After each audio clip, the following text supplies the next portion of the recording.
My name is Margareth. For 40 years, I believed that my name was synonymous with the glass and steel of the skyscrapers I inhabited.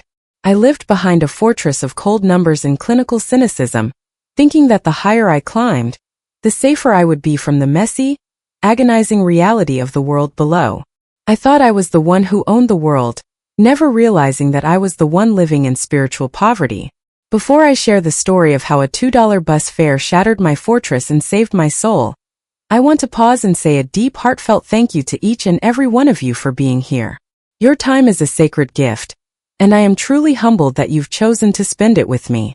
To those of you who have already joined our family here at Queen's Revenge, may your lives be overflowing with an abundance of wealth, may your homes be filled with unshakable joy, and may your paths always be paved with the kind of prosperity that begins in the heart and reflects in your world. You are the reason these stories are told. If you are new here, and if this story touches a quiet corner of your soul today, I would be deeply honored if you would subscribe to Queen's Revenge. We aren't just here to tell stories. We are here to reclaim the grace we've lost, and to find the light in the shadows of our own lives. Let us begin this journey together, from the 50th floor to the humble sidewalk, where a single act of honesty changed everything. I have always believed that life is a game of architecture, a constant, grueling construction of barriers designed to keep the unworthy out and the fragile self in. My world was not built of bricks and mortar, but of something far more impenetrable, glass, steel, and a calibrated coldness that I wore like a bespoke suit of armor. From the 50th floor of my office tower, the world below did not look like a collection of human souls. It looked like an intricate map of transactions. The people scurrying along the asphalt were merely ants in a binary system of gain and loss. I had spent decades perfecting this vantage point, elevating myself until the air grew thin and the sounds of the street, the laughter, the cries, the desperate pleas of the common man, could no longer reach my ears. To be powerful was to be unreachable. To be successful was to be silent. My office was a sanctuary of sterile perfection. The walls were a pale antiseptic gray, adorned only by minimalist art that whispered of wealth without the vulgarity of emotion. My desk was a slab of polished obsidian, cold to the touch, reflecting a face that had forgotten how to truly smile. I looked into that reflection often, tracing the sharp lines of my jaw and the hollow stillness in my eyes, and I told myself that this was what victory looked like. This was Margareth, a woman who had conquered the chaos of feeling. The quarterly projections are in Margareth. A voice cut through the silence, sharp and clinical. I didn't turn. I knew the cadence of that voice as well as my own.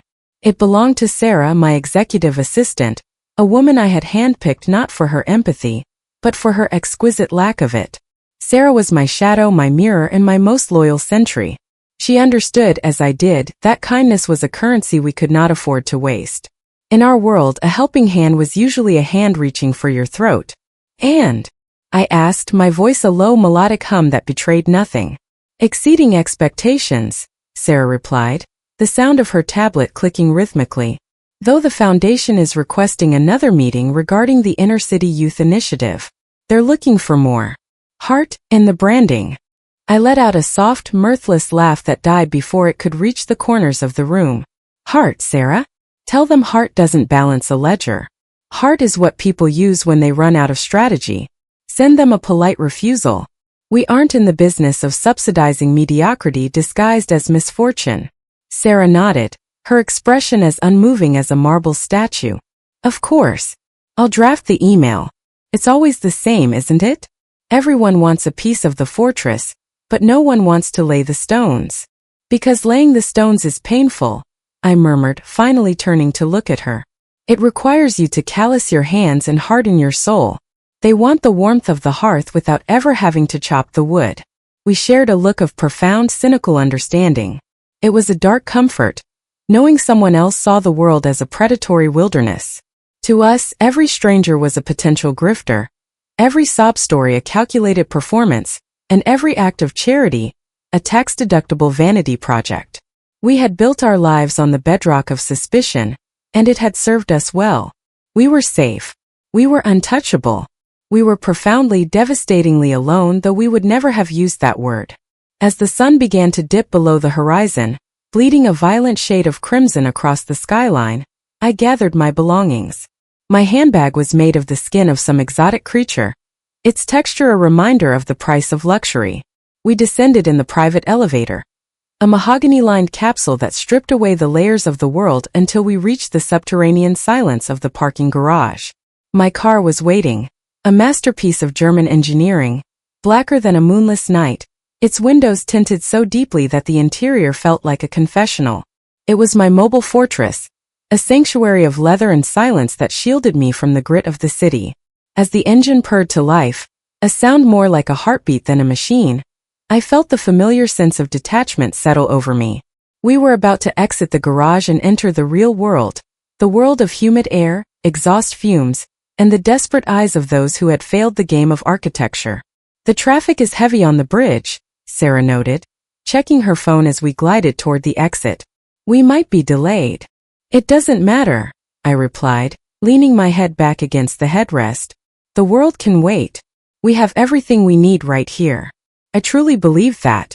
I believed that my wealth was a shield, that my cynicism was wisdom, and that my isolation was a privilege. I didn't know that the fortress I had spent 40 years building was about to be breached by something as small as a $2 bus fare. I didn't know that the glass was about to shatter, or that the steel was about to melt under the heat of a truth I had spent my life running from. As we pulled out into the street, the neon lights of the city blurred into long, distorted streaks of color against the tinted glass. I looked out at the sidewalk, seeing the blurred shapes of people, the others. I felt a surge of disdainful pity for them, for their messy lives and their loud emotions. "Lock the doors, Sarah," I said softly, though the car had already done so automatically with a definitive metallic thud. "Always, Margareth," she whispered back. We sat in the velvet darkness of the car, two queens in a gilded carriage, convinced that the walls would always hold. We were heading toward an encounter that would strip me of my titles, my armor, and my pride. But for now, in the dying light of a Tuesday evening, I was still Margareth, the woman of glass and steel, the inhabitant of the high-rise, the inhabitant of a heart that had forgotten how to beat for anyone but herself. I closed my eyes, listening to the rhythmic hum of the tires on the pavement, unaware that I was driving straight into the wreckage of my own soul. The fortress was intact, the shields were up, and the world was outside, hungry and waiting.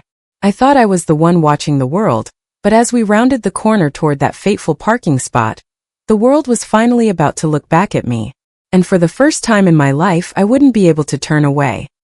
The descent from the 50th floor was always a silent transition between two incompatible realities. Inside the elevator, the air was filtered, pressurized, and smelling faintly of expensive jasmine.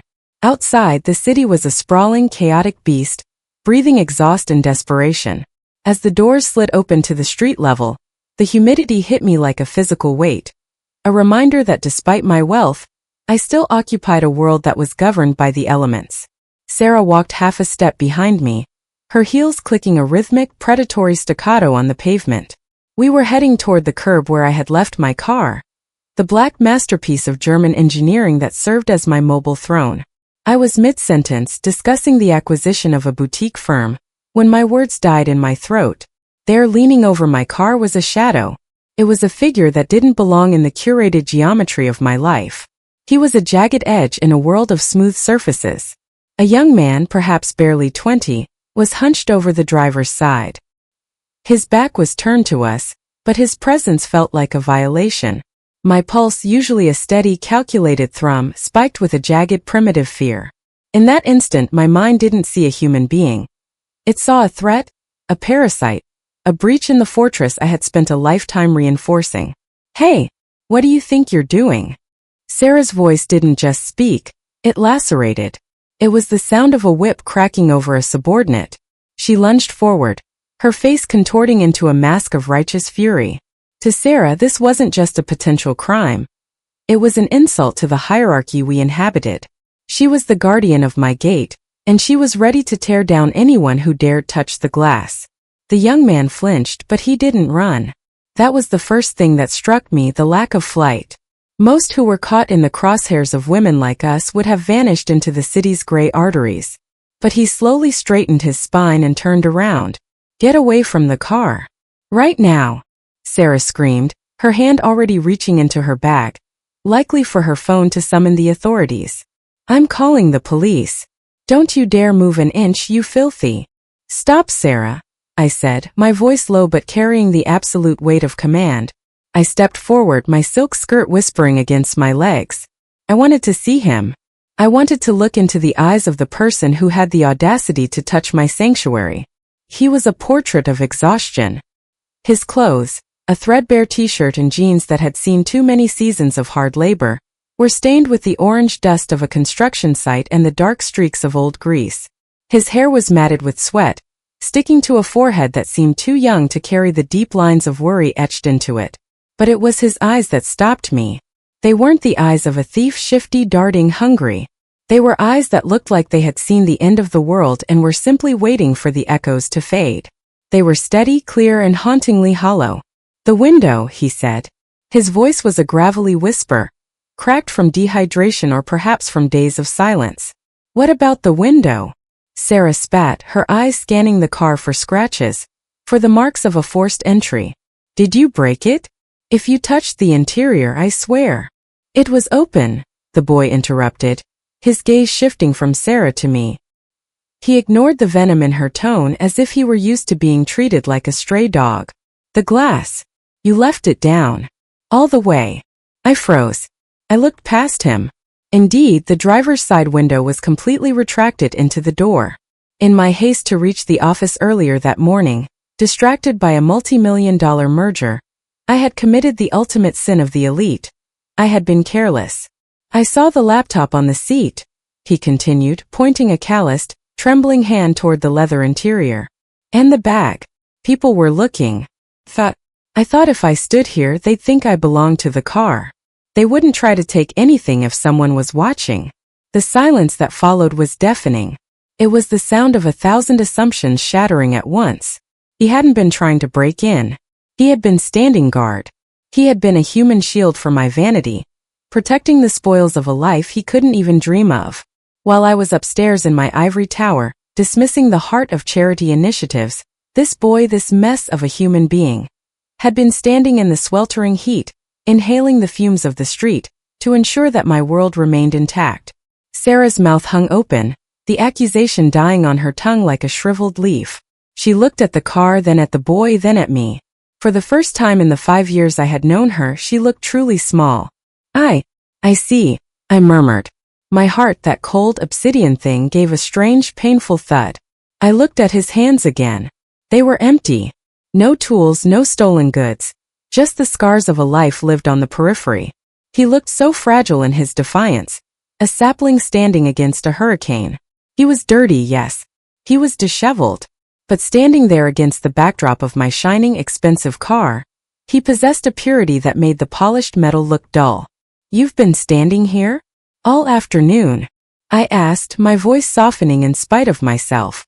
"Since about noon," he replied simply. He wiped a bead of sweat from his temple, leaving a streak of grime behind. "The sun was hot, but I figured you'd be back soon. Didn't want you to lose your things." "Why?" The word escaped me before I could filter it. "Why would you do that for a stranger?" He looked at me, then really looked at me, and for a second the distance between the 50th floor and the pavement vanished. "Because it wasn't mine to take," he said. "And because I know what it feels like to lose everything you have. I didn't want that for you." The honesty in his voice was like a physical blow to my chest. It was a brand of integrity I hadn't encountered in the boardrooms of the city. In my world, everyone took what they could get away with. We called it leverage. We called it opportunity. We called it winning. But this boy, who likely didn't know where his next meal was coming from, saw the world through a lens of inherent morality that I had long ago discarded as a fairy tale. "Thank you," I said, the words feeling clumsy and inadequate on my tongue. I reached for my purse, my instinct to pay for the service, to settle the debt and regain my sense of superiority. "Please let me." "It's okay," he said, stepping back before I could even open the clasp. He offered a small, weary nod. "I should go. I'm late." He turned and began to walk away, his shoulders hunched, his gait heavy with a fatigue that went deeper than his bones. He was merging back into the sea of ants, disappearing into the shadows of the skyscrapers. I stood there, my hand still resting on the handle of my car door. The leather felt too smooth. The air-conditioned interior suddenly felt suffocating. Sarah was silent beside me, her phone still gripped in her hand like a useless weapon. I watched him go until he was nothing more than a speck of gray against the concrete. I had my car. I had my laptop. I had my fortune. But as I sat in the driver's seat and pulled the door shut, the metallic thud didn't sound like security anymore. It sounded like the door of a cage. The collision had happened. The glass had not broken, but for the first time, I could see the cracks in my own reflection.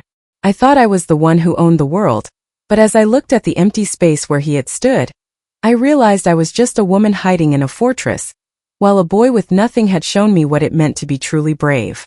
"Margareth," Sarah whispered, her voice uncharacteristically soft. "Should we go?" "Drive," I said, though I was the one behind the wheel. "Just drive."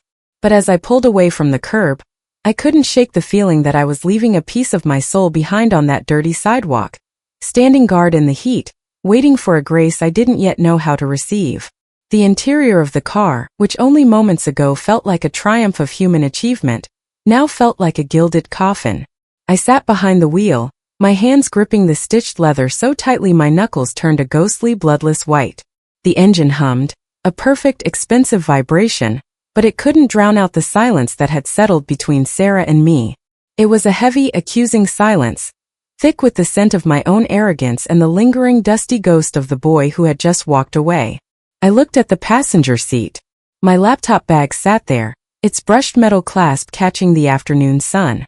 Inside were documents worth millions, digital keys to empires of glass and steel. Beside it lay my designer handbag, containing more cash in its side pocket than that boy likely saw in a year. I had left the window wide open, a gaping wound in my armor, and I had gone about my day, sipping artisanal coffee and signing contracts, blissfully unaware of how vulnerable I had become. But I hadn't been vulnerable. Not really. Because a ghost in rags had stood sentry. "The window was open," he had said. The sentence played on a loop in my mind, each repetition carving a deeper groove into my conscience. It wasn't a defense. It wasn't a plea for mercy. It was a simple, devastating statement of fact. He hadn't seen an opportunity. He had seen a responsibility. While I had been upstairs calculating how to take more from a world I already owned, he had been downstairs, standing in the blistering heat of the asphalt, ensuring I didn't lose what I didn't even have the sense to protect. "He was probably just waiting for a better chance to reach in," Sarah muttered, though her voice lacked its usual razor-edged conviction. She was staring out her window, her reflection ghosted against the tint. "They're clever, Margareth. They play the long game. The Honest Witness Act is a classic." I didn't answer. I couldn't. A foreign sensation was blooming in the center of my chest, a cold, sharp ache that I eventually recognized as shame. It was a rare, unwelcome guest in my heart. I was a woman who didn't make mistakes. I made strategic pivots. I didn't feel regret. I felt calculated adjustments. But there was no way to rebrand this. I had looked at a saint and seen a criminal. I had seen dirt on his skin and assumed there was filth in his soul. I looked at my reflection in the rearview mirror. My makeup was perfect, my hair unswept by the wind, my pearls glowing with a soft, inner light. I looked like a woman who had everything. And yet, looking at the empty sidewalk where he had stood, I felt an overwhelming sense of poverty. I was spiritually bankrupt, shielded by a fortress that kept out the very humanity I desperately needed to survive. "We should go, Margareth," Sarah said, more firmly this time. "The gala starts at 7. We need to stop by the house for your change of jewelry." Jewelry.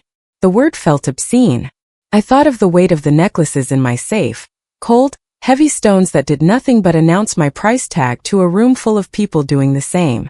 I reached for the gear shift, my foot hovering over the brake, when a movement in the periphery of my vision made me freeze.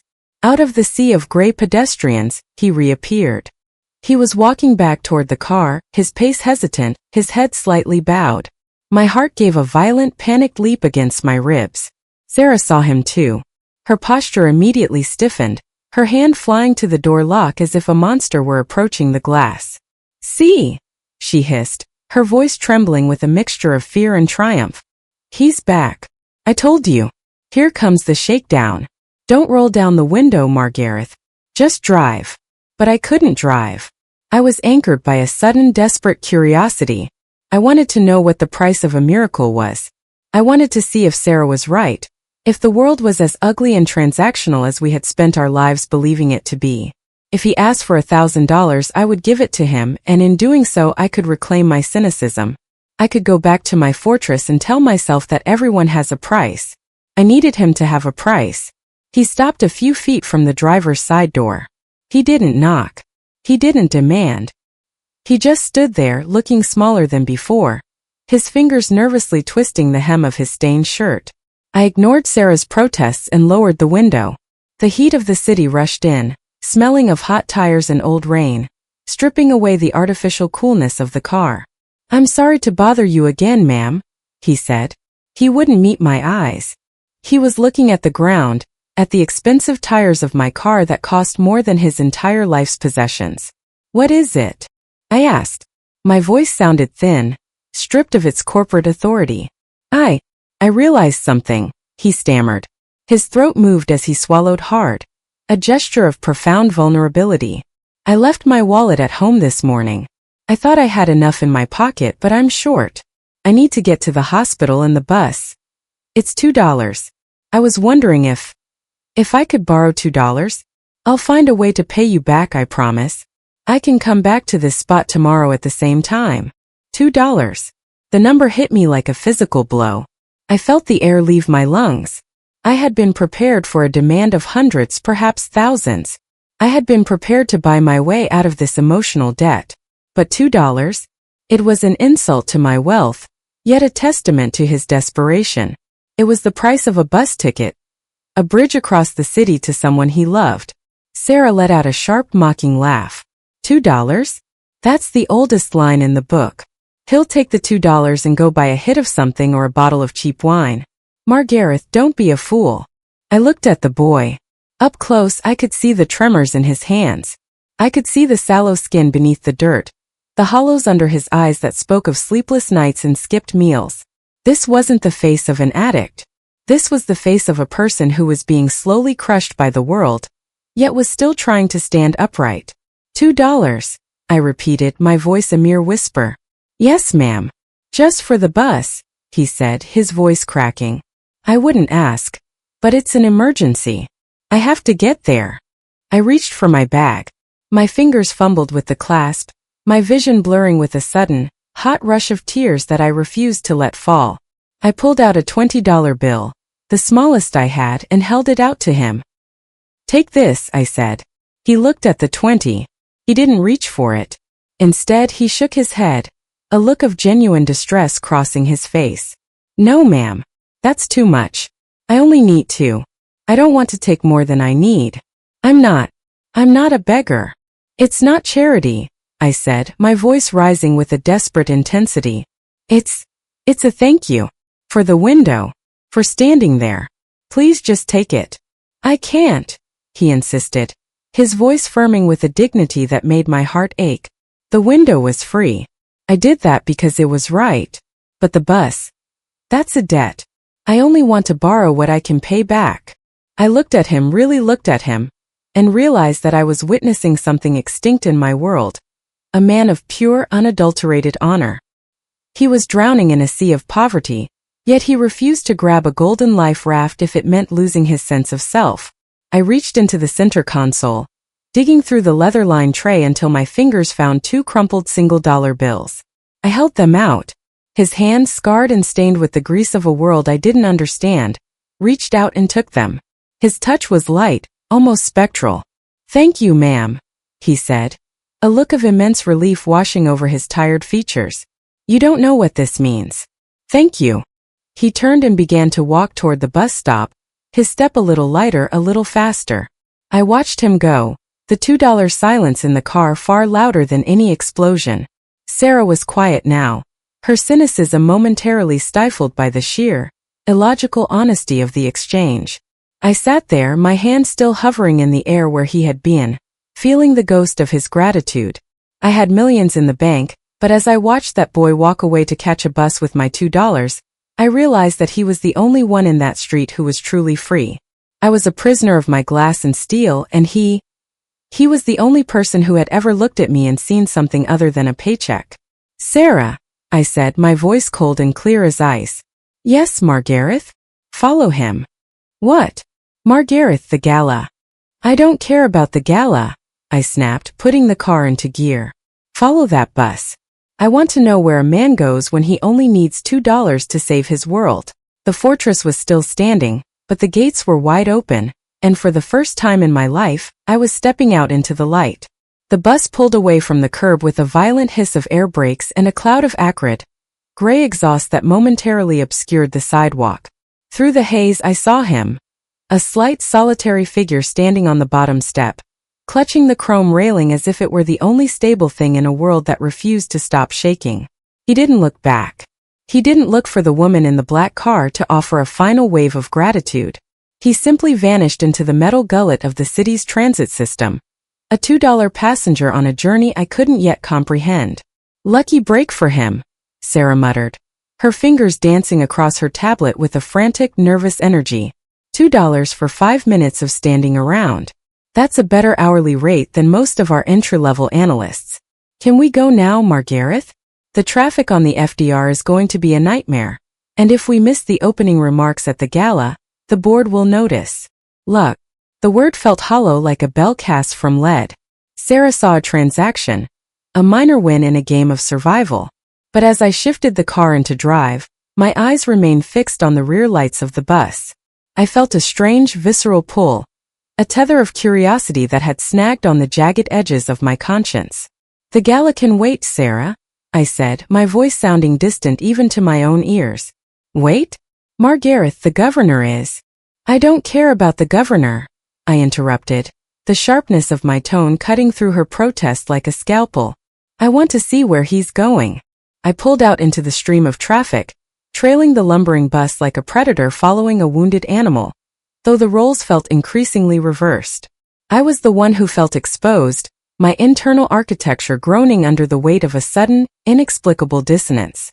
As we moved further away from the glass and steel heart of the financial district, the city began to shed its polished skin. The gleaming facades gave way to brick tenements with fire escapes that looked like rusted skeletons clinging to the walls.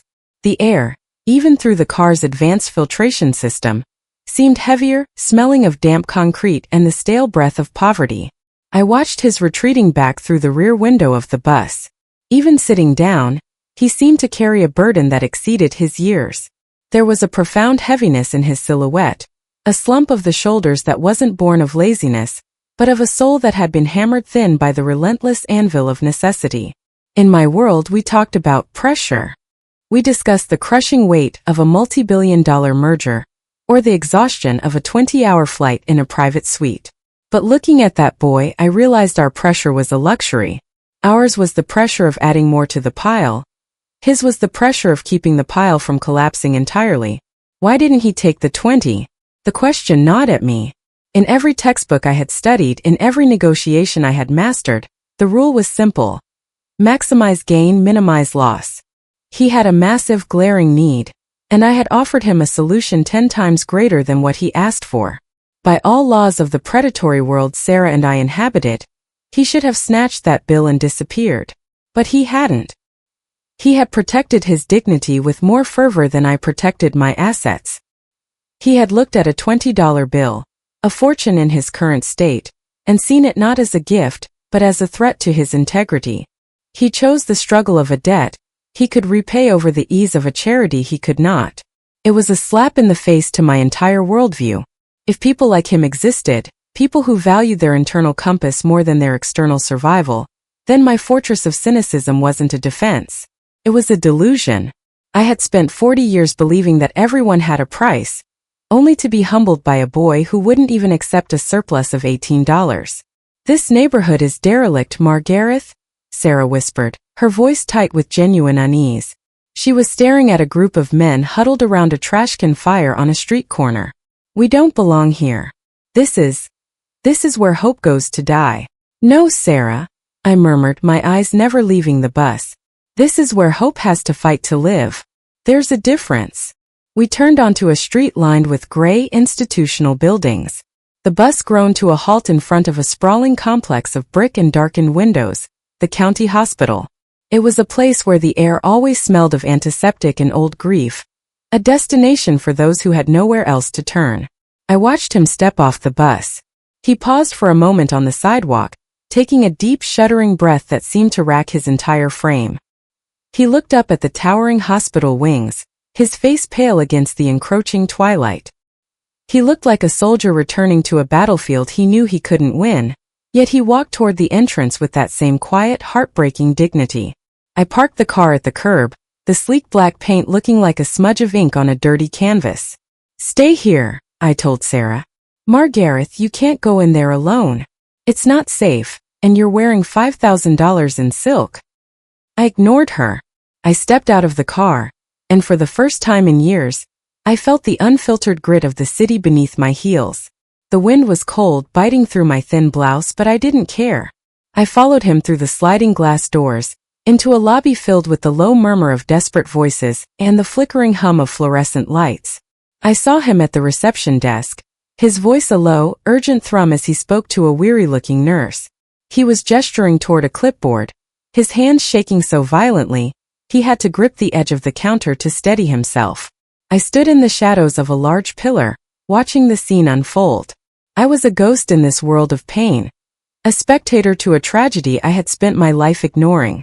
I saw the nurse shake her head, saw the boy's shoulders drop even further, saw him turn away with a look of such profound, quiet agony that I felt something inside me finally irrevocably snap. He walked toward a row of plastic chairs in the corner of the waiting room and sat down, burying his face in his hands. He looked so small against the backdrop of the massive, indifferent hospital. I realized then that the fortress I had built wasn't made of glass and steel. It was made of my own indifference. I had lived my life thinking that because I couldn't see the broken, they didn't exist. But here he was, the guardian of my window, the boy of $2, shattered in a plastic chair, and I was the only one who knew that beneath the grime of his clothes beat the heart of a king. I didn't go to the gala that night. I didn't change my jewelry. I stayed in that antiseptic lobby, a silent witness to a struggle that made my high-rise problems look like dust in the wind. The collision was no longer a possibility, it was my new reality. The path to the broken had led me directly to the mirror, and for the first time I didn't like what I saw. I didn't want to be the woman on the 50th floor anymore. I wanted to be the woman who stood by the window. The hospital waiting room was a purgatory of fluorescent flickering, and the rhythmic, soul-deadening hum of vending machines. It smelled of industrial bleach and the sharp, metallic tang of unwashed bodies, a scent that clung to the back of my throat, mocking the expensive jasmine perfume that still lingered on my skin. I stood near a stack of discarded magazines, my silk coat feeling like a costume, an absurdly expensive shroud in a place where people were fighting for the very air in their lungs. I watched him. He was still there, hunched in that orange plastic chair, his head between his knees. He looked like a piece of architecture that had finally surrendered to gravity.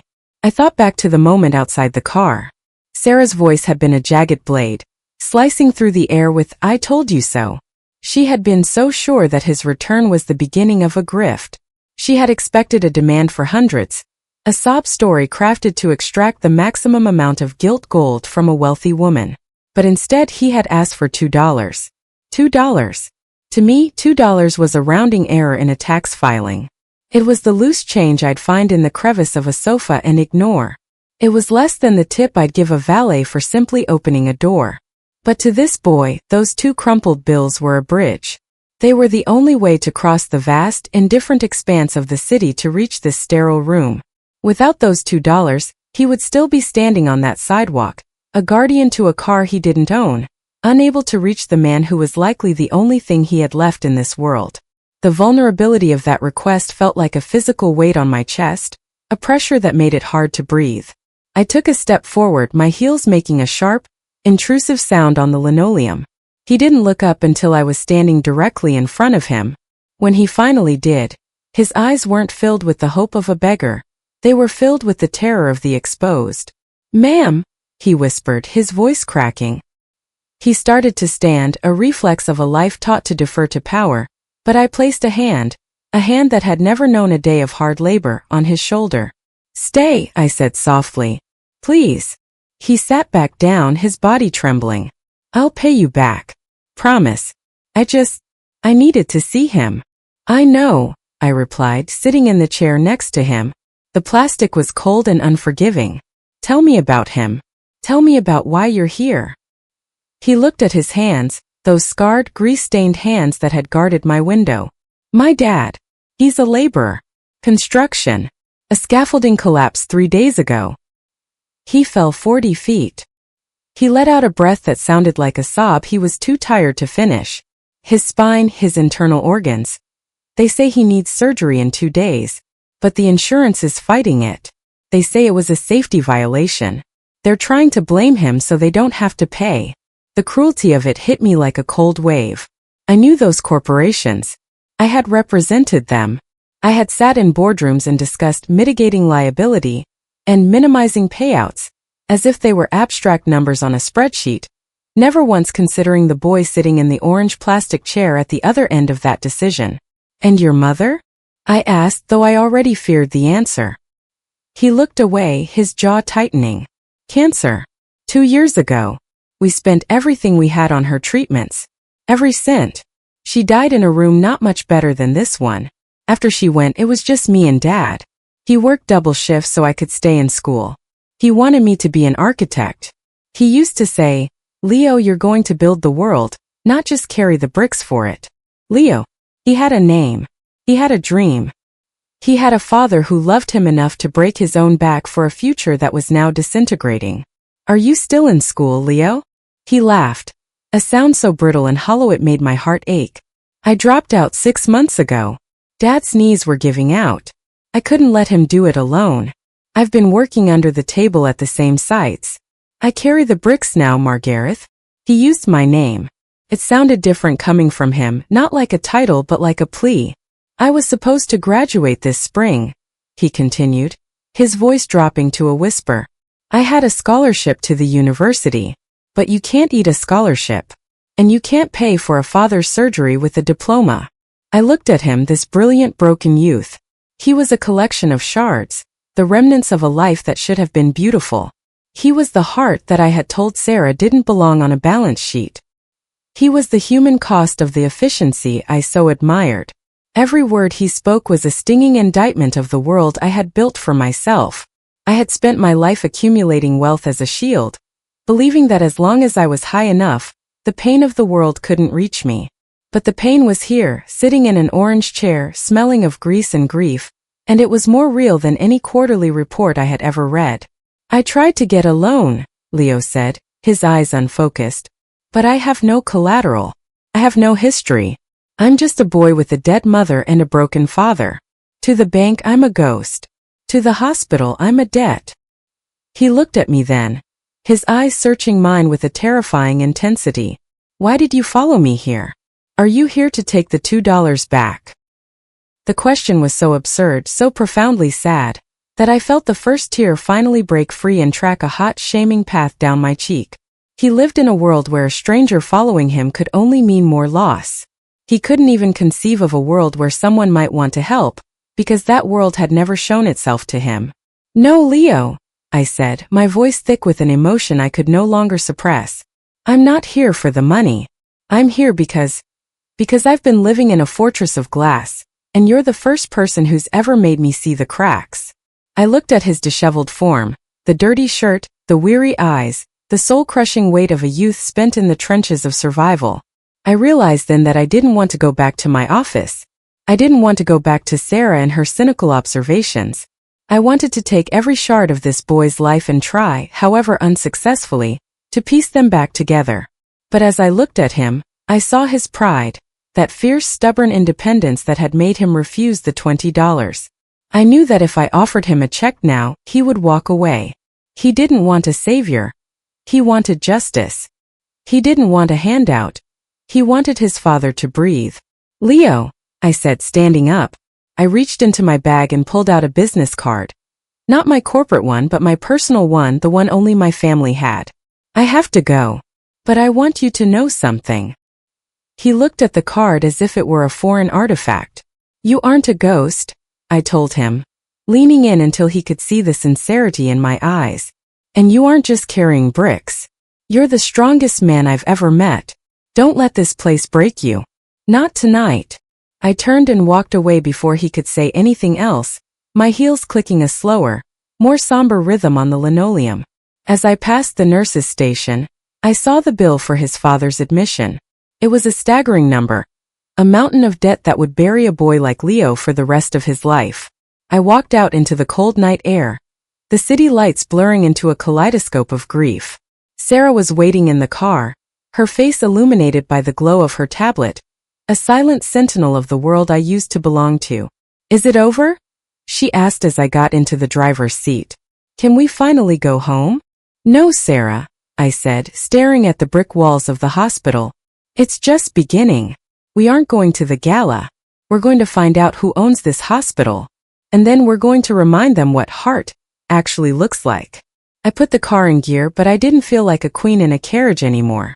I felt like a woman who had finally found her way out of the fortress, and I wasn't going back until the shards were made whole again. I sat in the driver's seat of my car, the door finally shut against the biting hospital air, but the silence inside was not the sanctuary it usually was. It felt like a vacuum, sucking the very oxygen from my lungs. Sarah sat beside me, her silhouette illuminated by the cold blue light of her smartphone. A modern-day priestess of efficiency, already scrolling through the missed notifications from a world I had momentarily abandoned. But my mind was elsewhere. It was trapped in the amber of a single moment back on that humid sidewalk, a moment that had fundamentally rewired my understanding of human worth. I closed my eyes and I could still see it, the way I had reached into my designer wallet, my fingers dancing over the thick stack of bills. I had pulled out $100 bill, crisp, clean, and carrying the weight of 1,000 small comforts. To me it was nothing. It was a reflex. It was the wealthy woman's panacea, a way to bandage a gaping wound with a piece of expensive paper. I had tried to press it into Leo's calloused palm, my heart hammering with a mixture of pity and a desperate need to settle the karmic debt of my earlier suspicion. I had expected his eyes to light up.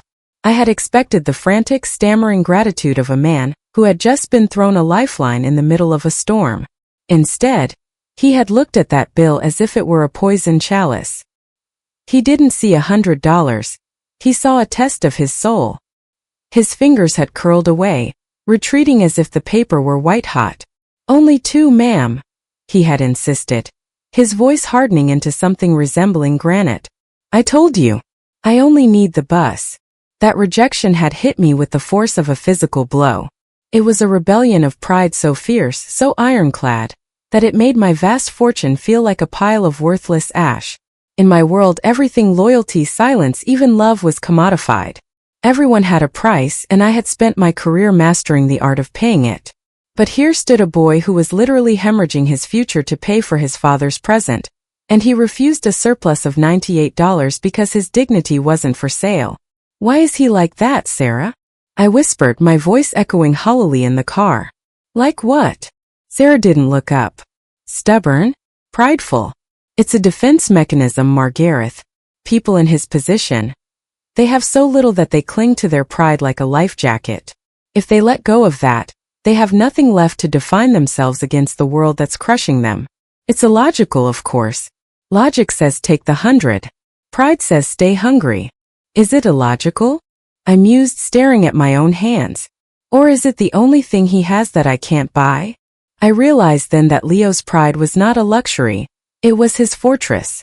My fortress was made of glass and steel, visible to everyone and vulnerable to a single stone.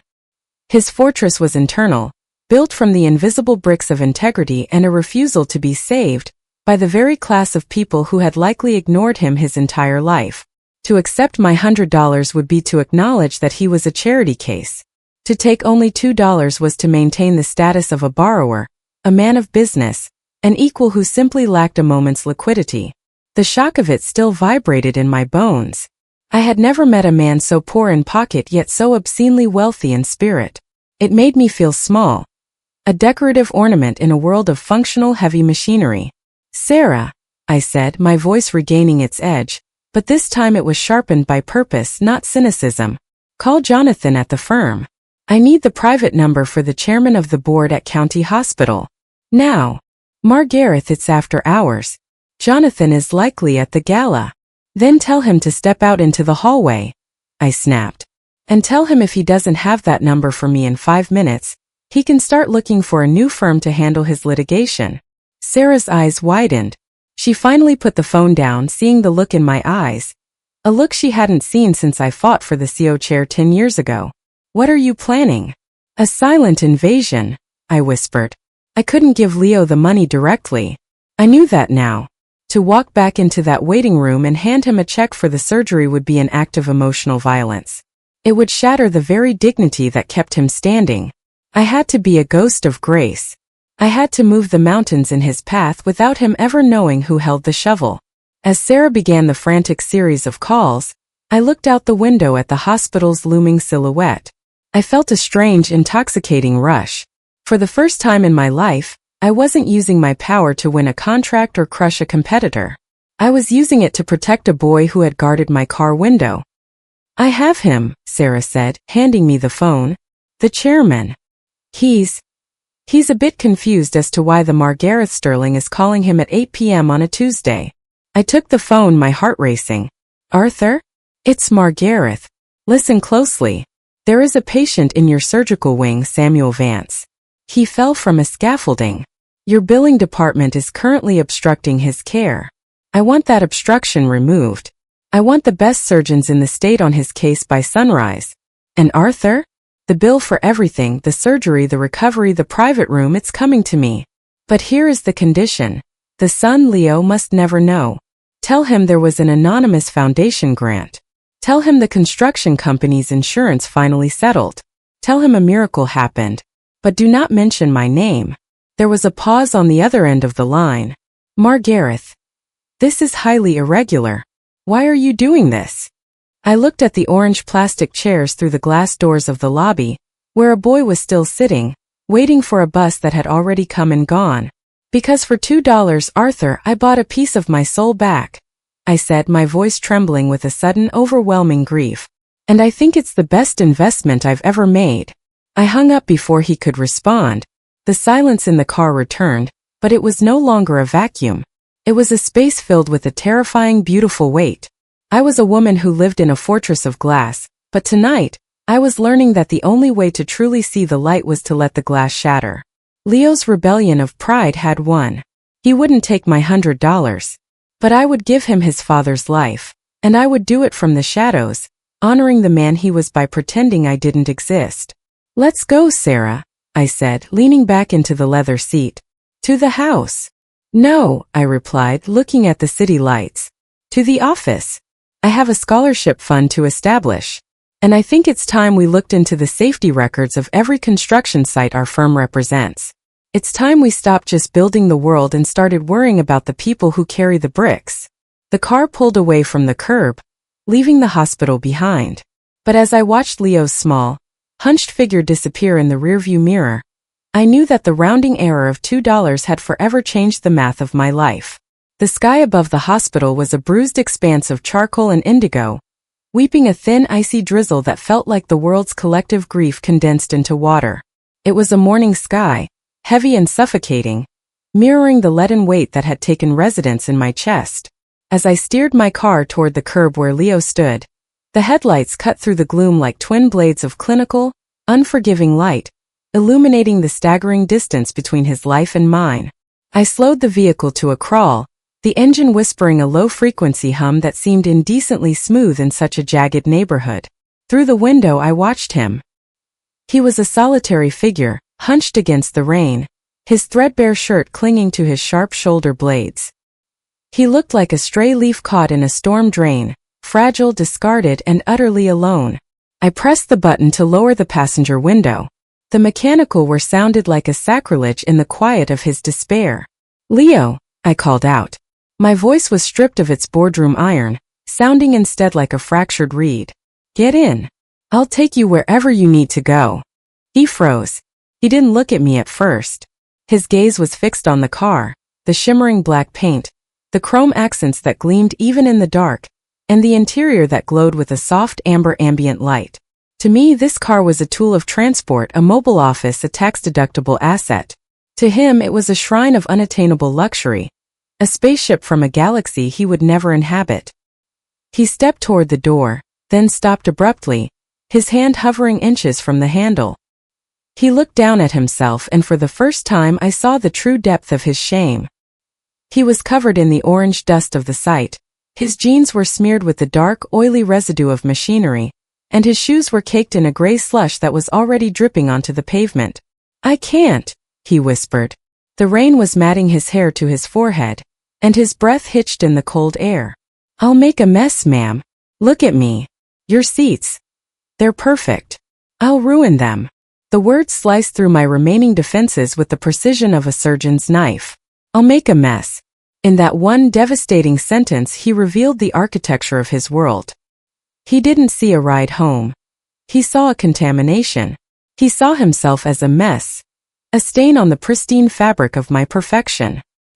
He believed that his very presence would devalue the leather I sat on, that the grit of his labor was a poison to my sanctuary of wealth. I looked at my cream-colored Napa leather seats, hand-stitched and smelling of success. I looked at the polished wood trim and the crystal gear shift. And then I looked at him. A boy whose heart was so clean he was worried about getting dirt on a piece of dead cow's skin. A sudden violent wave of nausea surged through me. My perfection felt like a grotesque lie. My cleanliness was nothing more than a lack of engagement with the real world. I was perfect because I never touched anything that hurt. I was pristine because I never bled for anyone. "Leo," I said, my voice trembling with a fierce, sudden heat. "The car is just metal and leather. Can be cleaned. You are a human being who has had the hardest day of his life. Get in the car." "But ma'am, I don't care about the mess," I practically shouted, the words tearing out of me. I leaned across the console and pushed the door open. "Please, just get in." He hesitated for one more heartbeat, a flicker of internal struggle crossing his weary face, before he finally sat. He moved with a terrifying care, perching on the edge of the seat as if he were trying to minimize his physical contact with the luxury. He pulled the door shut, not with the confident thud of an owner, but with the tentative click of a trespasser. The silence that followed was suffocating. The scent of him, damp earth, sweat, and cheap tobacco, instantly filled the cabin, clashing violently with the expensive jasmine of my world. It was a sensory collision, a visceral reminder of the chasm that separated us. I put the car into gear and pulled away from the curb. As we glided through the rain-slicked streets, I watched him in my periphery. He sat perfectly still, his hands folded in his lap, staring out the window at the blurred neon signs. He looked like he was holding his breath, afraid that if he exhaled too deeply, he might shatter the glass. "Where to, Leo?" I have to go back to the site," he murmured. "I left my tools there in the locker. I need to make sure they're locked up. If they get stolen, I'm finished. I can't work without them." His tools. His lifeblood. While I worried about stock options and international mergers, this boy was terrified of losing a few wrenches and a hammer. "You're not going back to work tonight," I said, my voice firm. "You're going home to sleep." "I can't sleep," he said, and the raw honesty in his voice made me want to pull the car over and sob. Every time I close my eyes, I see him falling. I see the scaffolding snapping like a toothpick.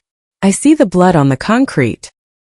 I looked at the road ahead, the windshield wipers swiping back and forth with a rhythmic, hypnotic sound. Swish, click, swish, click. My mother died in a hospital like that. I found myself saying the confession slipping out before I could stop it. Not from an accident. Just sickness. I had all the money in the world, Leo. I hired the best doctors. I bought the most expensive machines. And she died anyway. He turned his head then, looking at me with a sudden sharp empathy that was almost unbearable. "I'm sorry, ma'am." "Don't be sorry," I said, a bitter laugh escaping my lips. "The point is, I thought the money made me untouchable. I thought if I stayed high enough in my tower, the darkness couldn't reach me. But it does. It reaches everyone." I looked at his reflection in the rearview mirror. The mess he was so afraid of making wasn't on the seats, it was in the air. He was forcing me to breathe the atmosphere of reality, He was dragging my perfection through the mud of human suffering, and for the first time in a decade, I felt like I was actually alive. The crack in my emotional armor wasn't just a hairline fracture anymore. It was a gaping wound. I felt the cold air of truth rushing in, freezing my heart but clearing my vision. I looked at the boy sitting on my leather seats, the dirty, exhausted, beautiful boy, and I realized that the invitation wasn't for him to join my world. It was an invitation for me to join his. I wanted to tell him that his father's surgery was already paid for.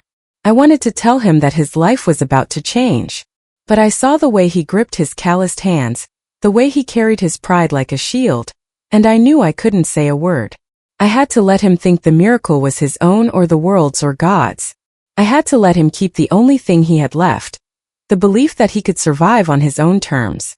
"We're here," I said as we pulled up to the rusted gates of the construction site. He unbuckled his seatbelt with shaking fingers. "Thank you, ma'am, for the ride. And I'm sorry about the seat." He got out, and as he closed the door, I saw the dark smudge of grease he had left on the cream leather. It looked like a bruise. It looked like a mark of life. I watched him walk toward the shadows of the skeletal buildings, his figure disappearing into the mist. I reached over and touched the grease stain with my fingertips. It was cold and oily, a tangible reminder of the boy who only needed $2. I didn't wipe it away. I didn't reach for the leather cleaner in the glove box. I put my hand over the smudge and held it there, feeling the grit against my skin. The fortress was compromised. The shields were down. And as I drove back toward my empty penthouse, the morning sky didn't look so dark anymore. It just looked like a place that was waiting for the sun to rise. The interior of my car had always been a vacuum of silence, a curated space where the roar of the city was reduced to a polite, distant hum. But as we pulled away from the hospital, heading toward the skeletal remains of the construction site where Leo spent his days, the silence changed. It was no longer empty. It was pressurized, heavy with the unsaid, vibrating with the tremors of a young man who had finally reached the limits of his endurance. Then the dam broke. It didn't start with a sob. It started with a shudder, a violent bone-deep convulsion that seemed to rack Leo's entire frame. And then the truth began to spill out, not in a coherent narrative, but in jagged, stinging shards that sliced through the artificial peace of the cabin. It was like water bursting through a concrete wall, cold and relentless, flooding my world with the debris of his. "He didn't even scream," Leo whispered, his voice sounding like it was being dragged over broken glass. "That's what I keep hearing. The silence." The scaffolding groaned once, just a tiny metallic whimper, and then it was gone. I was 10 feet away, Margareth. I was reaching for a wrench, and when I turned back, the air where my father had been was empty. I gripped the steering wheel, my knuckles aching. I could see it, the terrifying, instantaneous erasure of a man. "He hit the concrete 40 feet down," Leo continued, his words coming faster now, tumbling over each other in a desperate race to be heard. The sound, it wasn't like the movies. It was wet, heavy, like a sack of grain hitting the floor. I ran to him, screaming his name, but he just lay there, his eyes wide open, staring at a sky he couldn't see anymore. He was trying to breathe, but his chest was crushed. It sounded like he was trying to inhale through a handful of gravel.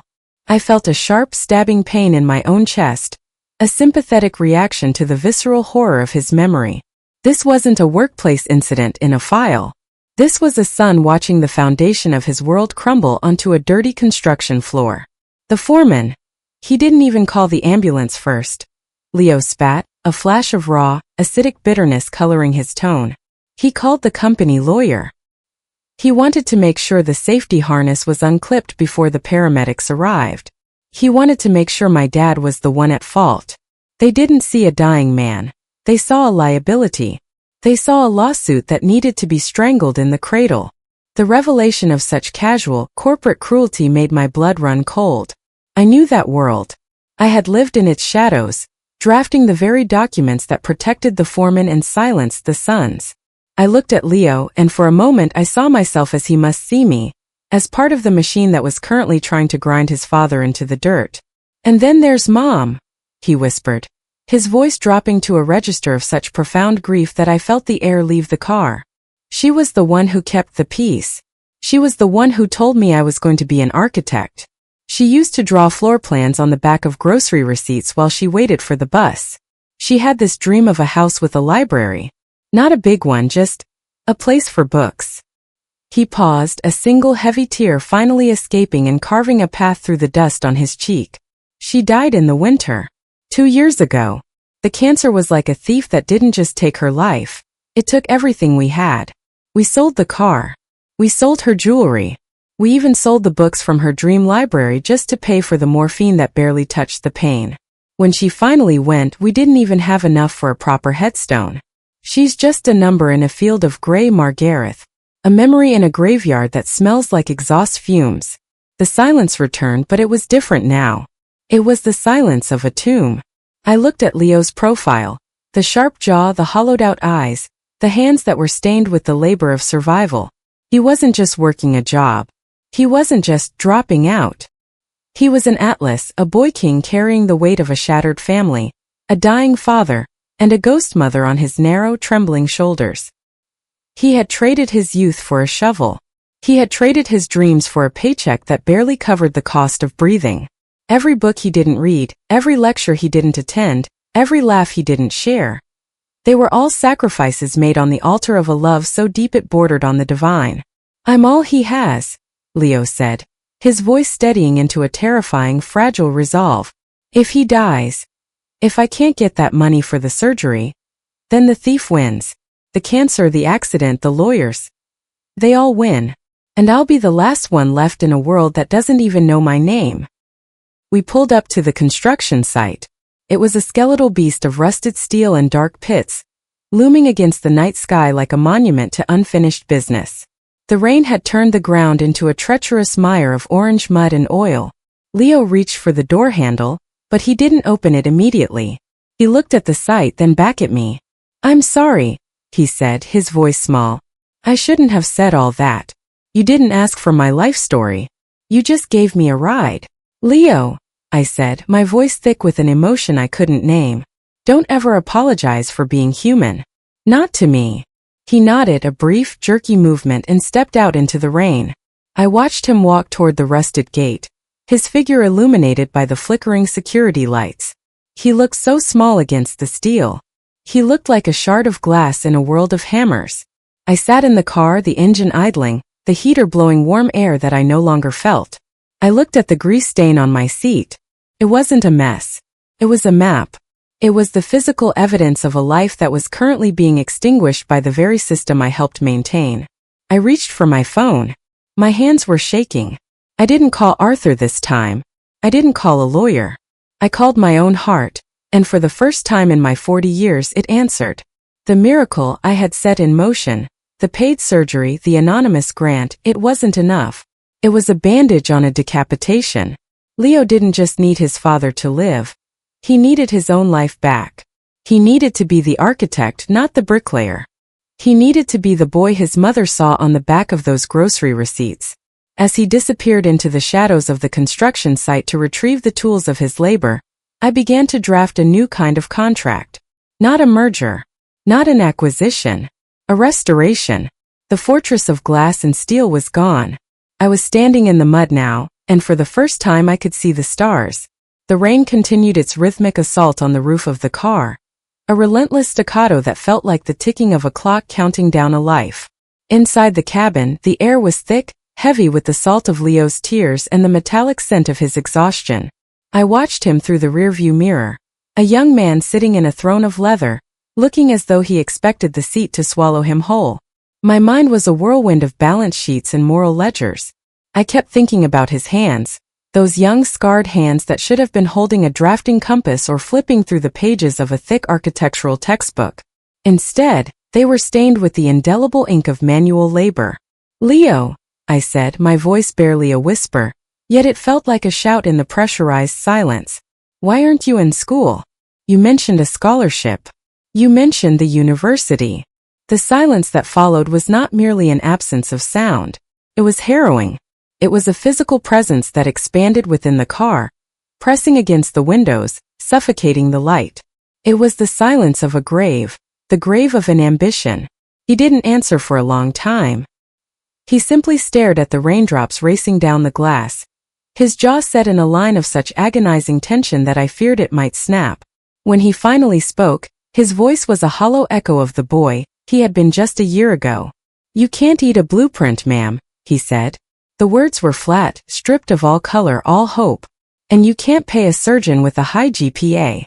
The brutality of his logic was a serrated blade. He had looked at the binary of survival and made the only choice a son could make. He had stepped off the path of his own destiny to stand in the gap of his father's crumbling life. He had traded his future for his father's present. It was a transaction of the soul, a Faustian bargain where the devil was simply the rent and the hospital bills. I looked at him, and for a fleeting, terrifying moment, I didn't see the boy in the dirty t-shirt. I saw a ghost. I saw the ghost of the man he could have been, the man who was meant to inhabit the high-rise offices I frequented. I saw a Leo in a crisp white shirt, his hair neatly combed, standing before a wall of windows, gesturing toward a horizon he had helped design. I saw a brilliant mind, a sharp, calloused intellect that could have revolutionized the very skyline we were driving through. That man was dead. He had been sacrificed at the altar of necessity. Every book he should have been reading, the theories of structural integrity, the history of urban design, the poetry of space, had been replaced by a literal brick. A heavy, rough, unfeeling brick that he had to carry day after day, until the weight of it had compressed his spine and stifled his spirit.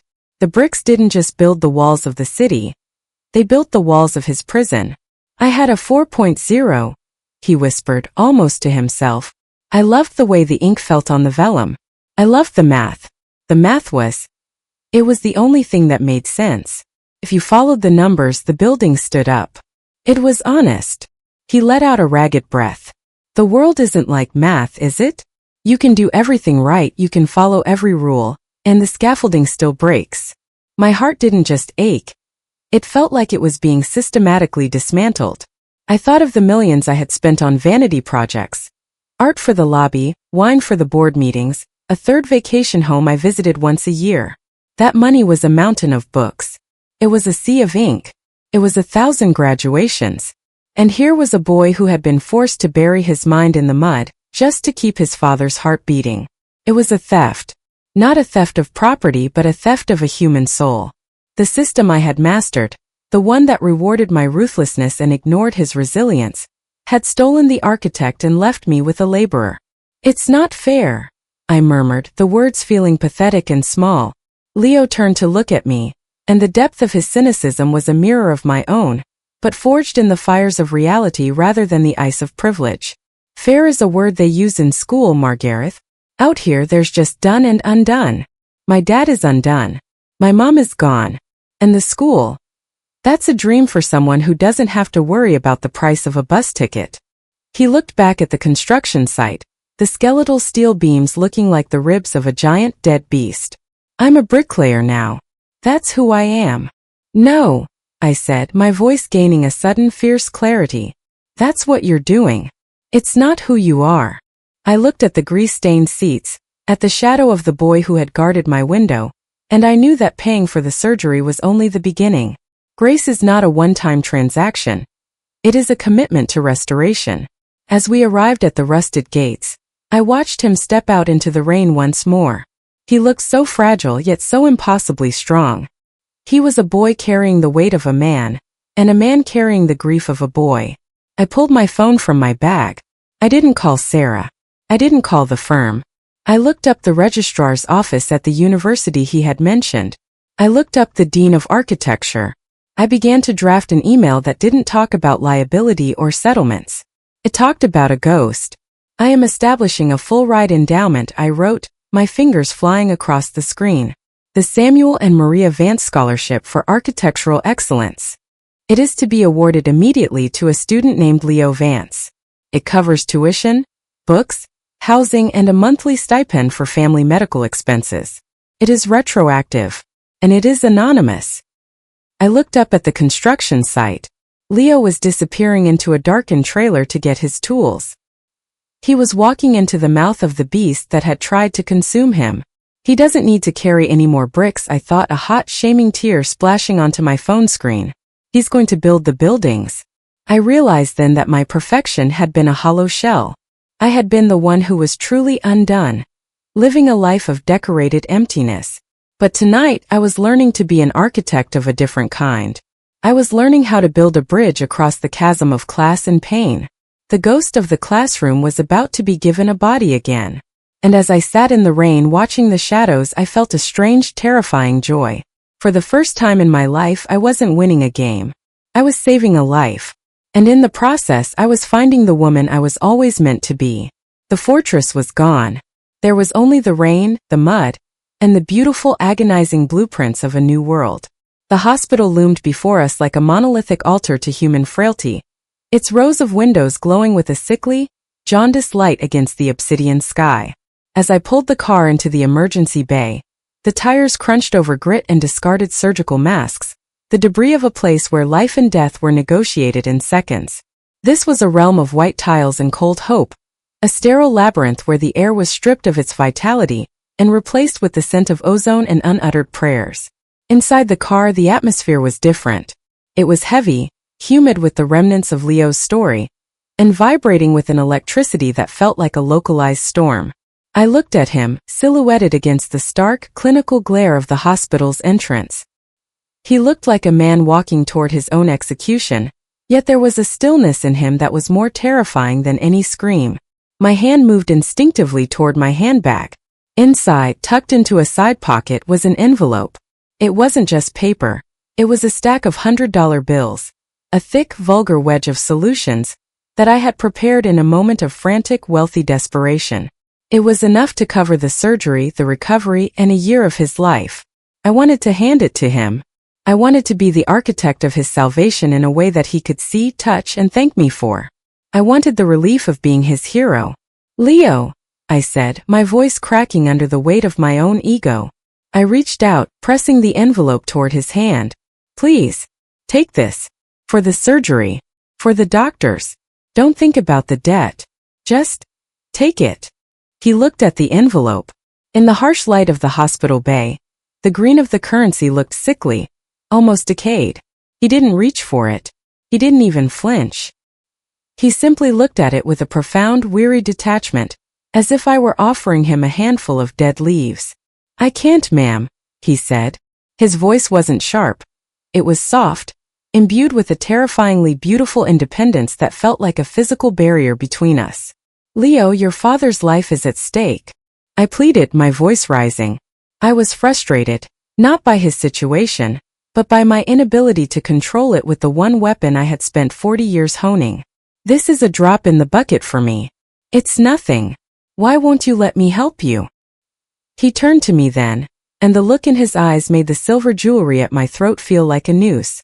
"Because if I take that, I'm not the man who stood by your window anymore," he said quietly. "I'm just another person who sold himself for a stack of paper.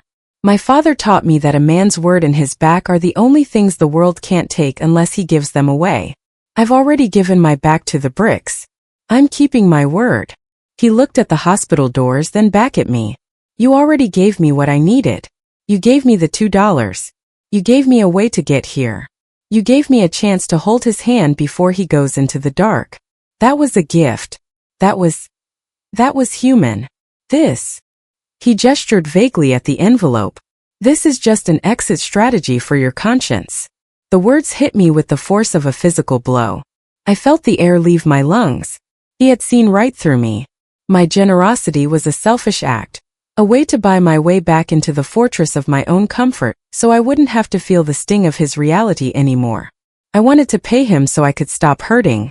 "I'm sorry," I whispered, pulling the envelope back as if it were radioactive. "Don't be," he said, and for a fleeting second, he reached out and touched my hand, a brief, callous graze that felt warmer than anything I had felt in years.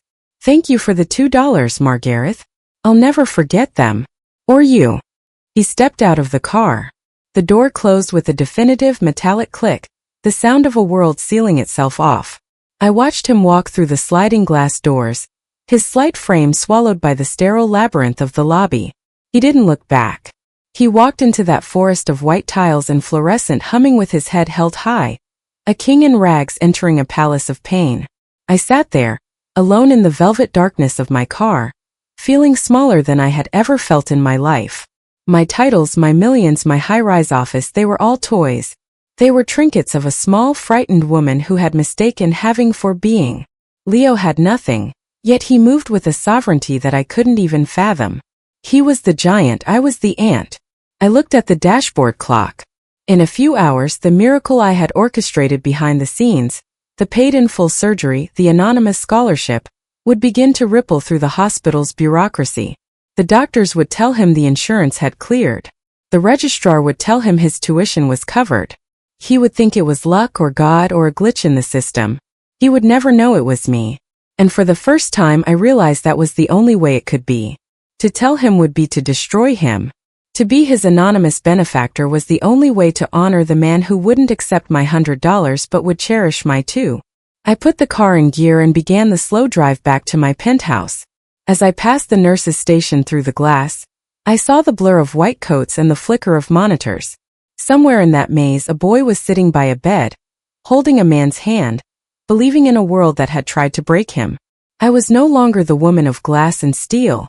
I was just a woman who had learned that the most expensive things in life don't cost a dime, and that sometimes the only way to truly see someone is to stand in the shadow of their pride.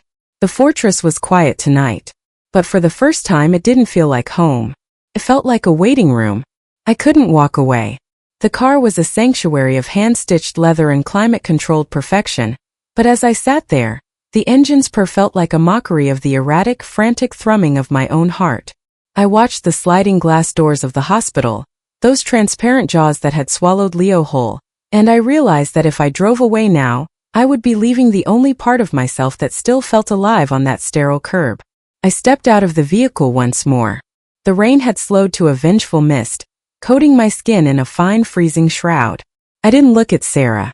I didn't wait for her protests, which I knew would be peppered with logic, schedules, and the cold arithmetic of belonging.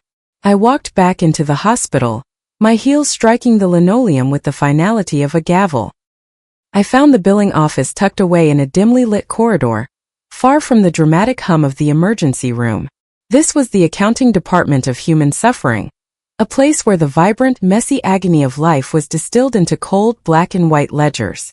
The air here was even thinner, smelling of old paper and the stagnant breath of bureaucracy. The clerk behind the glass partition was a woman whose face was a roadmap of exhaustion. She didn't look up as I approached. To her, I was likely just another person coming to plead for more time, another soul begging for a stay of execution from the debt collectors. "I need to settle an account," I said. My voice was steady, though my insides felt like they were being carved out by a dull blade. "Name?" she asked, her fingers poised over a keyboard. "Samuel Vance. Surgical wing." She typed the name, her eyes scanning the monitor. A small grimace-like frown touched her lips. "The Vance account is currently flagged. Insurance has denied coverage for the spinal stabilization. The hospital is preparing the discharge papers for palliative care." Palliative care. The corporate euphemism for letting him die because he's too expensive to save. "Not anymore," I said. I reached into my bag and pulled out my personal checkbook, the one I rarely used, the one linked to an account that had accumulated wealth like a silent, growing glacier. My hands were trembling. It wasn't the tremor of fear, but the vibration of a massive tectonic shift occurring within my soul. I opened the checkbook. The paper felt impossibly thin, yet it carried the weight of a man's life and a boy's future. I wrote the numbers. I didn't just write the amount for the surgery. I calculated the cost of the private recovery suite, the physical therapy, the months of lost wages for Leo. And then I added more. I wrote a second check, a staggering sum made out to the university's endowment fund, specifically earmarked for the reinstatement and full ride support of Leo Vance. As I signed my name, Margareth Sterling, the ink seemed to bleed into the paper like a confession. For years, this signature had been a weapon. It had closed factories, ended careers, and solidified my place in the fortress. Tonight, for the first time, it was a shield. "Here," I said, sliding the checks through the slot in the glass. "This covers everything. The surgery starts tonight. Not tomorrow. Tonight." The clerk looked at the checks. Her eyes widened, her exhaustion momentarily replaced by a look of sheer unadulterated shock. She looked at the numbers, then at my silk coat, then back at the checks. Ma'am, I need to call the administrator. Call whoever you need to, I replied, leaning closer to the glass. But listen to me very carefully. My name is never to be mentioned. Not to the doctors, not to the press, and especially not to the boy sitting in the surgical waiting room. But he'll want to know who. Tell him it was an anonymous foundation, I interrupted, my voice dropping to a fierce, jagged whisper. Tell him it was a clerical error in the insurance filing. Tell him it was a miracle from the sky. I don't care what lie you use, as long as it isn't the truth. I didn't want his thanks. In my world, thanks were a burden. A social debt that demanded repayment. I didn't want him to feel the heavy, crushing weight of gratitude toward a woman who had, until 3 hours ago, looked at people like him as mere statistics. I didn't want his thanks, I wanted his life back. I wanted the architect to return. I wanted the bricks to fall from his shoulders. Is that understood? I pressed. The clerk nodded slowly, her hand trembling as she touched the checks. Yes, ma'am. Anonymous. I turned and walked away, my heart feeling lighter and yet more hollow than it ever had. I made my way toward the surgical waiting room, moving like a ghost through the shadows. I found a corner where the light didn't reach and I watched him. Leo was still there. He was sitting with his head in his hands, a solitary island of grief in a sea of empty chairs. A nurse approached him, her face lit with a strange, hesitant brightness. I saw her speak, saw her hand rest on his shoulder. I saw Leo look up, his face a mask of confusion, then disbelief, then a raw, shattering hope that was so intense I had to turn my head away. He didn't know it was me. He would never know. He was currently experiencing the miracle, the sudden, inexplicable shift of the universe in his favor. I watched as he fell to his knees, his shoulders shaking with the kind of sobs that only come when the impossible becomes real. In that moment, standing in the dark, watching a boy I had almost dismissed as a criminal find his world again, I finally understood the alchemy of the soul. I had spent my life accumulating gold. The kind you can hold. The kind that glitters in the light of a gala. The kind that builds fortresses. But that gold was cold. It was heavy. It was dead.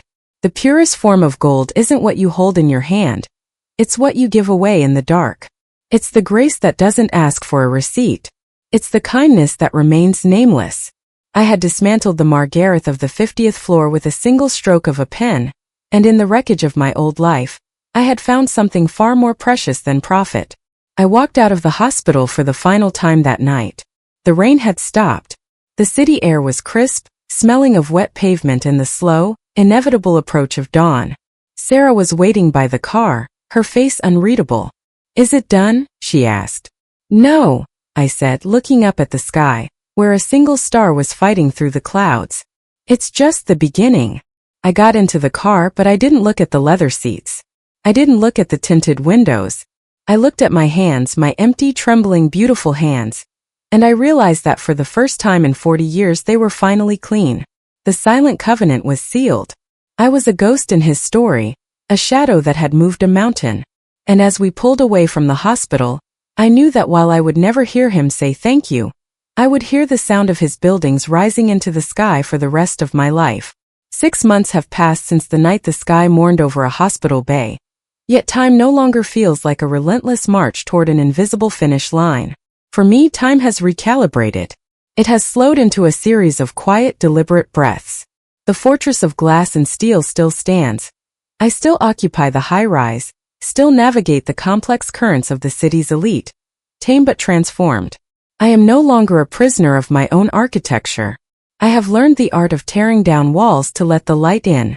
Today, I found myself driving the same route, guided by a subconscious pilgrimage toward the spot where it all began. The city, once a jagged battlefield of predatory transactions, looks different through a windshield that is no longer a shield. It looks like a garden. Every face on the sidewalk is no longer a potential threat or a statistic of failure. Each is a seedling buried in the grit, waiting for a single drop of grace to break through the crust of their circumstances. I pulled the car, the same black masterpiece, though the grease stain on the passenger seat remains a cherished vestige of a holy encounter, to the curb. I sat there, the engine idling with its familiar, expensive purr, and looked at the sidewalk. There was no shadow at the window today. The glass was up, and the world was outside, but the air in the cabin felt light. I looked at the spot where Leo had stood for 4 hours in the blistering heat to protect a stranger's vanity.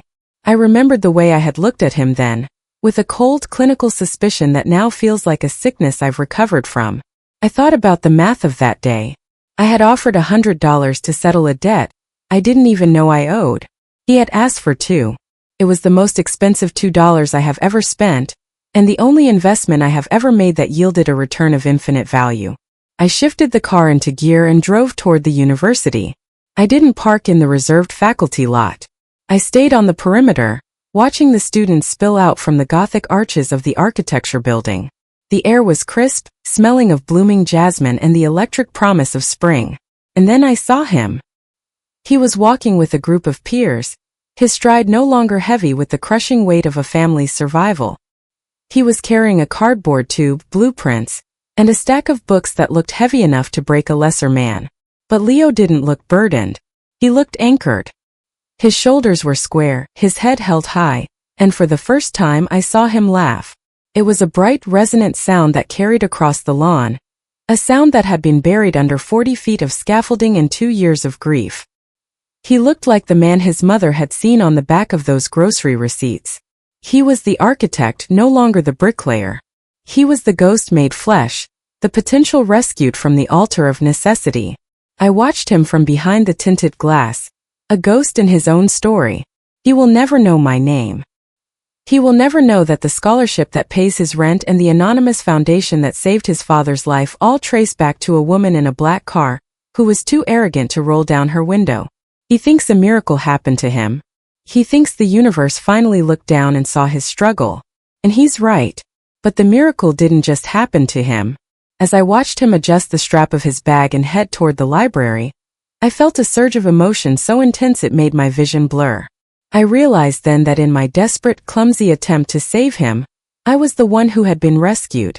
I had spent 40 years in a self-imposed penury of the soul, surrounded by millions but starving for a single moment of genuine human connection. I had been the mess, hidden behind the perfection of my titles. Leo's honesty at that car window was the seed. It was a rare, jagged grain of integrity dropped into the parched soil of my life. My hidden grace, the checks I wrote in the dark, the phone calls I made in the middle of the night, was merely the rain. Neither could have worked without the other. Without his honesty, I would have remained a cynic. Without my rain, his seed would have withered in the heat of the hospital's indifference. But the harvest is what I am looking at now. It is a young man with a future. It is a father who is currently learning to walk again in a sun-drenched private suite. It is the knowledge that somewhere in this city, a building will one day rise that would never have existed if not for a $2 bus fare. I put the car in drive and pulled away from the university, heading back toward the high-rise. But I didn't feel like I was going back to a fortress. I was going back to a workshop. I have so much more to dismantle. There are other seeds in this city, other Leos standing guard over things they don't own, waiting for someone to recognize the royalty beneath the rags. I am no longer the woman who fears the mess. I am the woman who seeks the garden. I am no longer Margareth the powerful. I am Margareth the grateful. I looked at the rearview mirror one last time before turning the corner. The university was a blur of stone and green, a sanctuary of hope. I touched the grease stain on the seat beside me, feeling the grit against my fingertips, and I smiled. It was the first true smile I had ever seen in that mirror. A smile that didn't calculate, didn't negotiate, and didn't demand. I am wealthy now. Not because of the numbers in my ledger, but because I know that the purest form of gold is the kind you give away in the dark. I am free because I chose to be a shadow. The world is not a battlefield. It is a garden. And today, for the first time in my life, I am finally ready to help it grow. Thank you for watching. Today we learned that the purest form of wealth is the kindness we give away in the dark. I am truly grateful for your support, and for the community we are building here. If this story brought a tear to your eye or a shift in your perspective, please subscribe to Queen's Revenge. It would be an honor to have you with us for our future stories. A final thought for the comments. If you could go back and tell your younger self one thing about true success, what would it be? Leave a comment below. Let's motivate each other to be better than we were yesterday.